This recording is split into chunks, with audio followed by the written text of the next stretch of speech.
La mise en pratique de la gestion de longs documents dans Word 2007 pour PC.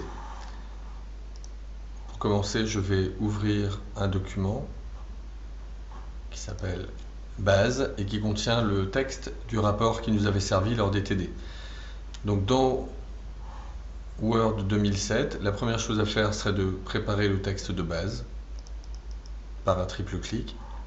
Clic droit de façon à, dans la zone des styles, enregistrer la sélection en tant que nouveau style rapide que je vais appeler texte de base.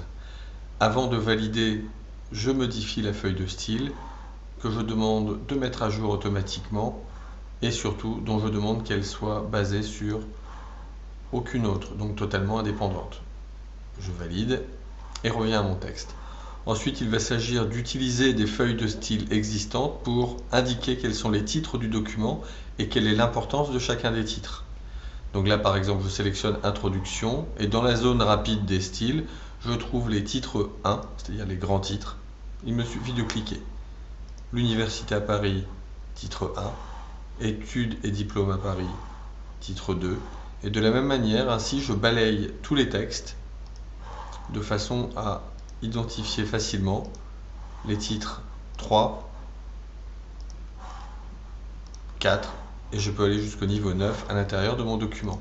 Un simple clic suffit à l'identification. L'argent est un facteur de réussite est un titre 2. Donc je m'arrête là, j'indique le dernier titre 2 de mon document. Une fois que j'ai indiqué quelles étaient les feuilles de style utilisées par mes titres et l'importance de chacun d'eux, je vais pouvoir modifier ces feuilles de style par un clic droit sur chacune d'entre elles dans la zone rapide et demander à la modifier. Donc la feuille de style titre 1, je demande à ce qu'elle soit basée sur aucune autre et à ce qu'elle soit mise à jour automatiquement. Je valide. J'ai utilisé également titre 2 que je demande à modifier. Titre 2 que je demande basé sur aucune autre et mise à jour automatiquement. Je valide. Et enfin, titre 3 d'un clic droit que je demande à modifier encore une fois.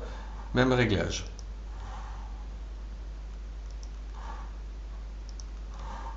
Et je valide. Ensuite, mon texte est modifiable facilement, je peux donc effectuer sa présentation. Je sélectionne un paragraphe de texte de base et je vais demander tout simplement à ce qu'il soit justifié totalement.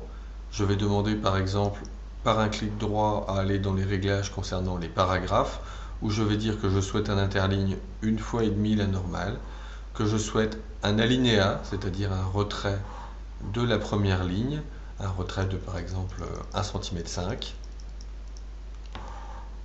Je valide.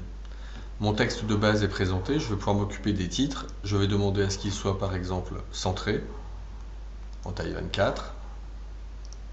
Et je vais demander par exemple par un clic droit où je vais aller dans paragraphe également. Paragraphe, je vais demander à ce que chaque grand titre soit sur une nouvelle page. Donc cette fois-ci c'est dans l'onglet enchaînement de paragraphes que je vais demander à ce qu'il y ait un saut de page avant. Et je valide. Si je réduis légèrement l'affichage de mon texte, ça va me permettre de vérifier que mes titres 1, Introduction, l'Université à Paris, commencent bien sur une nouvelle page. J'ai toujours la possibilité de demander par exemple un encadrement, bordure inférieure par exemple. Il arrive que ces modifications-là ne se répercutent pas correctement d'un titre sur l'autre. Dans ce cas, je vais sélectionner le paragraphe qui m'a servi de modèle. Et par un clic droit, je vais demander à mettre à jour titre 1 pour qu'il corresponde à la sélection. Voilà. Et la modification, ici l'encadrement, se répercute bien. Toujours par ce biais-là, je sélectionne un paragraphe, format ou clic droit paragraphe, et cette fois-ci dans retraits et espacement, je vais demander à ce qu'il y ait 200 points d'espace avant et 12 points d'espace après. 12 points, je vous rappelle, correspond à une ligne à peu près, ce qui fait que mes titres de grande importance commenceront plus ou moins au tiers de la page. Lorsque j'ai terminé mon travail, je peux bénéficier de la création d'une table des matières. Pour cela, je clique à l'endroit où je souhaite qu'elle apparaisse, par exemple ici devant Introduction. Je peux à ce moment-là aller dans la rubrique des références. Dans la rubrique des références, j'ai la possibilité de créer une table des matières. En cliquant, j'ai le choix entre des zones préprogrammées. Je peux obtenir le dialogue qui apparaît également sur le Mac, insérer une table des matières, où là je vais dire qu'à partir des feuilles de style titre 1, titre 2 et titre 3, il doit générer une table des matières, afficher les numéros de page, afficher les numéros, mettre un caractère de suite. Je n'ai qu'à valider pour que la table des matières se fasse. Évidemment, ma table des matières est incomplète.